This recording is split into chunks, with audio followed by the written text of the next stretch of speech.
اقوام متحدہ کے اسپیشل ریپیوچا نے پاکستان کے موقف اور بیانیے کی تصدیق کر دی ہے۔ اقوام متحدہ کے ماہرین نے پاک بھارت جنگ پر رپورٹ جاری کر دی ہے۔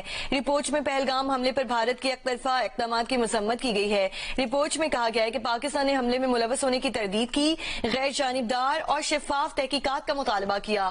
7 مئی 25 کو بھارت نے آپریشن سندور میں پاکستان کی حدود میں طاقت کا استعمال کیا۔ یہ طرز عمل اقوام متحدہ چارٹر کے خلاف ہے۔ بھارت نے UN چارٹر کے آرٹیکل 51 کے تحت سیکیورٹی کونسل کو باضابطہ اطلاع نہیں دی۔ پیش کی اطلاع نہ دینا مطلوبہ طریقہ کار کی خلاف ورزی قرار۔ بھارتی حملوں میں شہری علاقے نشانہ بنے۔ بھارتی حملوں میں مساجد متاثر ہوئیں، متعدد شہری ہلاک ہوئے۔ 7 مئی 2025 کو پاکستان نے بھارتی کارروائی کی مذمت کی۔ خصوصی ماہرین کی رپورٹ میں پاکستان نے سلامتی کونسل کو بتایا کہ وہ آرٹیکل 51 کے تحت دفاع کا حق رکھتا ہے۔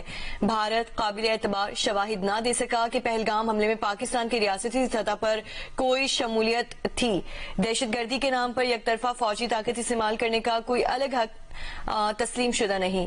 اگر طاقت کا استعمال غیر قانونی ہو تو یہ حق زندگی کی خلاف ورزی بن سکتا ہے۔ خصوصی ماہرین کی رپورٹ میں کہا گیا کہ بھارت کا یہ طرز عمل بڑے تصادم کا خطرہ پیدا کر سکتا ہے۔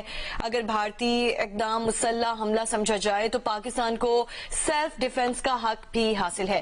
بھارتی اقدامات پاکستان کی خود مختاری کی سنگین خلاف ورزی ہیں اور بھارتی اقدامات عدم مداخلت کے اصولوں کی سنگین خلاف ورزی ہیں۔ اقوام متحدہ کے اسپیشل ریپیوٹا نے سنتاس معاہدے پر بھی پاکستان کے موقف اور بیانیے کی تصدیق کر دی ہے۔ پانی کے بہاؤ میں رکاوٹ یا اس کی دھمکی کروڑوں پاکستانیوں کے بنیادی حقوق متاثر کرتی ہے۔ پانی، خوراک، روزگار، صحت، ماحول اور ترقی کے حقوق اس فیصلے کی زد میں آتے ہیں۔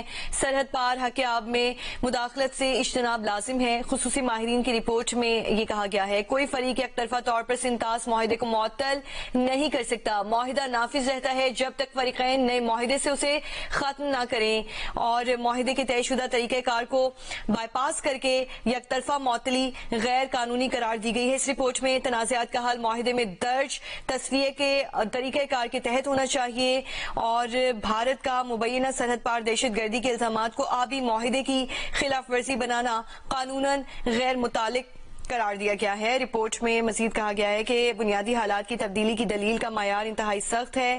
بنیادی حالات کی تبدیلی کی دلیل کے لیے صرف آبادی یا توانائی کی ضروریات کافی نہیں ہیں۔ بھارت نے کاؤنٹر میجرز کے جواز کے لیے قابل اعتبار اور مربوط شواہد نہیں دیے ہیں۔